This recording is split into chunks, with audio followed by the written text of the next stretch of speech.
Question is question number 200 number of islands. ये एक graph का क्वेश्चन है जिसमें हमको देखना है कि हमारे पास कितने नंबर ऑफ आइलैंड हमको दिया हुआ है। तो इसमें एक हमको m क्रॉस n का ग्रिड दिया हुआ है, ठीक है। हमको इनपुट दिया हुआ है 1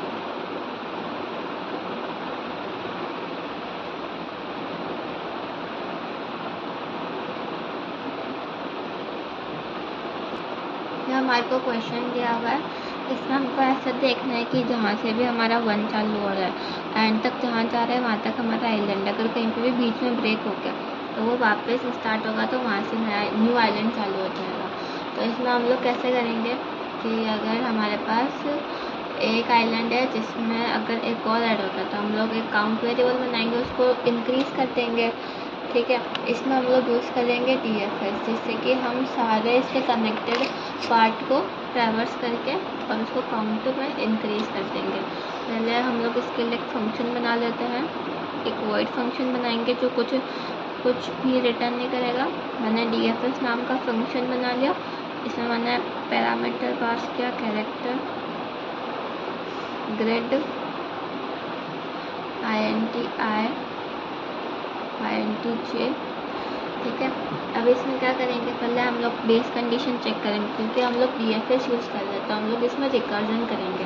तो रिकर्जन के लिए हम लोग पहले बेस कंडीशन डालते हैं। बेस कंडीशन क्या जो I है वो लेस देन 0 होना चाहिए, और लगाएंगे j is also less than 0, I जो है greater than equal to grid dot length.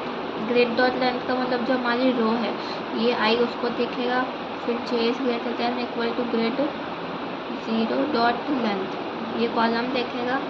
एक और कंडीशन, अगर ग्रिड I और j पर हमको 0 मिलता है तो हमको क्या करना है, रिटर्न करना है। क्योंकि हमको 0 मिलता है तो हमको उसको मार्क करना है कि हाँ वो विजिटेड हो गया। तो हम लोग यहाँ लिख देते हैं ग्रिड अगर IJ इज इक्वल्स टू 0 आ जाता है तो वो क्या हो गया, विजिटेड हो गया, ठीक है। हमको ये देखना है अगर 1 से वो अगर 1 आ रहा है तो हमको वापस वहाँ से काउंट करना है। 0 आ गया तो हाँ कि हम लोग इस पाथ पे आकर हमने इसको विजिट कर लिया। तो वापस हम लोग DFS को कॉल करेंगे। अब हम जो है रो में ऐसे मतलब पूरी रो को ट्रैवर्स करेंगे। तो उसके लिए फर्स्ट पैरामीटर क्या है, ग्रिड पास कर दिया। अब हमारा जो कॉलम है ऐसा कुछ है, हमको पहले तो ऐसे चलना है, डाउन आना है, फिर लेफ्ट राइट करके चलना है। तो पहले हम लोग I+1 दे देते हैं और j एज इट इज़ रहेगा, I+1 आगे बढ़ जाएगा। फिर DFS ग्रिड, अब हम नीचे जाते हैं, इतना तो हो ही गया, I-1 अब नीचे आ गया।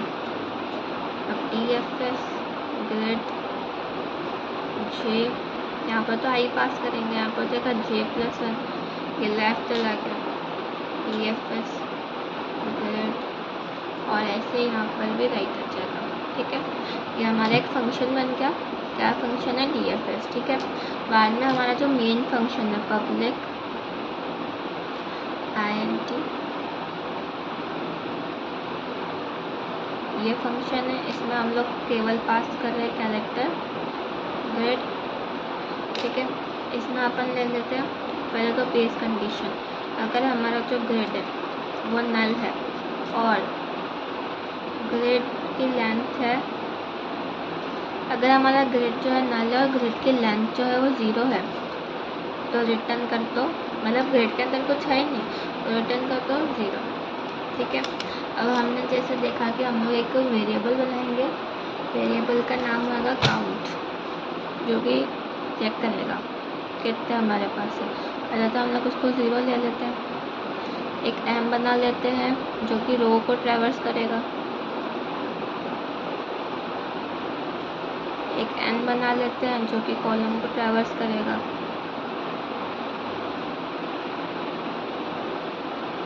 ठीक है। फिर एक लूप लगा लेते हैं for INT r is equals to 0, I is less than m, I++, nested loop हो जाएगा। रो और कॉलम दोनों को करना है।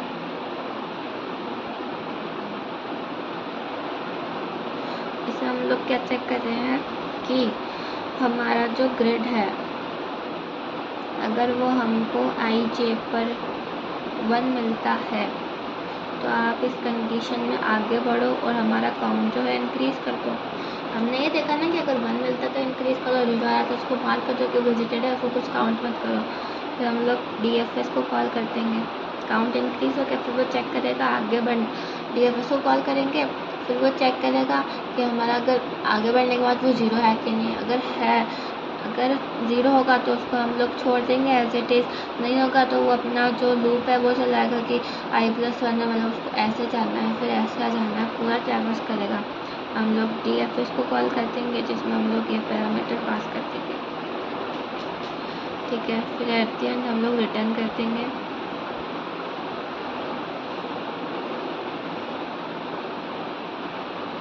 हमको काउंट रिटर्न करना, हमको ये बताना है ना कि कितना है हमारे पास है, ठीक है।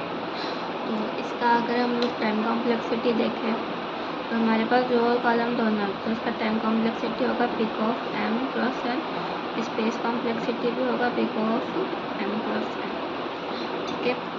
तो वापस बताते हैं कि क्या देखा हमने इसमें। पहले तो हमने एक फंक्शन बनाया DFS जो कि ट्रैवर्स करेगा पूरे ग्राफ को, ठीक है। पहले हमने बेस कंडीशन लगी अगर हमारा i 0 है, लेस देन 0 है, j भी लेस देन 0 है, मतलब वो 0 1 का ना हो के कोई माइनस में कोई नेगेटिव चीज़ है, या फिर जो लेंथ है वो i की वैल्यू से छोटी आ रही है, वो j की वैल्यू से छोटी आ रही है, और जो हमारा ग्रिड है वो अगर 0 है तो उसको रिटर्न कर दो, उसमें कुछ मत करो, रिटर्न कर दो।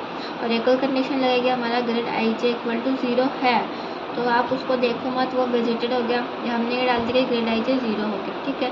फिर बाद में हम लोग DFS को कॉल करें, हम लोग ट्रैवर्स करें i+1 ऐसे बढ़ेगा, i-1 नीचे जाएगा, j+1 लेफ्ट में जाएगा, j-1 और राइट में जाएगा, नहीं आई थिंक यहाँ पर राइट में जाएगा, यहाँ पर लेफ्ट में जाएगा। तो हमारा जो मेन फंक्शन है उसमें हम लोग बेस कंडीशन चेक कर रहे हैं कि ग्रिड हमारा नल है या फिर ग्रिड तो लेंथ 0 है, तो आप 0 रिटर्न कर दो कि हमारे पास कुछ है नहीं उसमें, तो काउंट क्या होगा 0। तो हमने एक वेरिएबल बनाया काउंट का जो कि 0 से स्टार्ट हो रहा है, और m बनाया जो रो को देख रहा है, n बनाया जो कॉलम को देख रहा है, ठीक है। फिर हमने रेस्ट्रिक्टिव लगाया जो कि i जो है वो m के थ्रू ट्रैवर्स कर रहा है और j जो है वो n के थ्रू ट्रैवर्स कर रहा है। तो हमने देखा अगर ग्रेड i j अगर 1 है, उसकी वैल्यू 1 आती है तो ही आप काउंट इंक्रीज़ करो और तभी आप DFS को कॉल करो। DFS को कॉल करेंगे तभी वो आगे बढ़ेगा, आगे बढ़ के चेक करेगा, ठीक है। फिर लास्ट में हम लोग काउंट को जो है रिटर्न कर देंगे। इसलिए टाइम कॉम्प्लेक्सिटी आ जाती है pick of m cross n और स्पेस कॉम्प्लेक्सिटी भी pick of m cross n। That is it for today.